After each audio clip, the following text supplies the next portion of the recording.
कोल्हापुरात एका मुस्लिम धर्मांध मुस्लिमांनी लव जिहादच्या नावाखाली साधारण 10 ते 15 आमच्या हिंदू मुलींना फसवून त्याचे फोटो काढून त्याच्या क्लिप काढून त्यांना बदनाम केल्याने अत्याचार केले घटना कोल्हापुरात घडलेली आहे।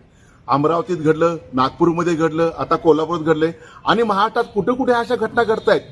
ह्या धर्मांध जी लोक आहेत मुस्लिम, त्यांनी आपल्या या हिंदू मुलींच्या विरुद्ध त्यांना बदनाम करायचं, उद्ध्वस्त करायचं, कुटुंब उद्ध्वस्त करायचं, हे छुपयुद्ध आपल्या विरोधात पोखरलेलं आहे। आमच्या हिंदू मुलींनी सुद्धा सावध राहणं गरजेचं आहे। एक हिंदू मुलगी खराब करायची, बदनाम करायचं, तिचं कुटुंब बदनाम करायचं आणि त्याच्या मोबदल्यात प्रचंड पैसे मिळवायचे। हे पैसे देते कोण? ही साखळी कुणी तयार केली आहे? ह्याच्या मागचा सूत्रधार कोण आहे? इथपर्यंत पोलीस खातं घरखातं जाणार आहे की नाही जाणार आहे? गृहमंत्री आणि मुख्यमंत्र्यांना माझी विनंती आहे की कुठल्याही परिस्थितीमध्ये ह्या प्रकरणात SIT नेमा, कोल्हापूरचे जे गुन्हे घडले आहेत ते क्लब करा आणि ह्या SIT नेमून प्रमुख एक महिला वरिष्ठ अधिकारी नेमा आणि ह्याचा पोलखोल करा की ह्याच्या मागचा सूत्रधार कोण आहे।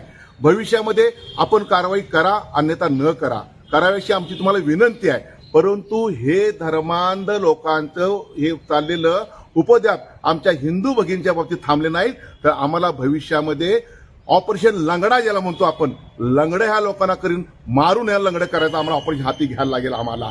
आणि या हिंदू भगिनींना माझी विनंती आहे, काही अशा अडचणी असतील, काही तुम्हाला त्रास असेल, अत्याचार होत असेल तर ह्या भावाकडे तुम्ही बिनधास्त या आणि आपलं मन मोकळं करा, यांचा आम्ही बंदोबस्त करू।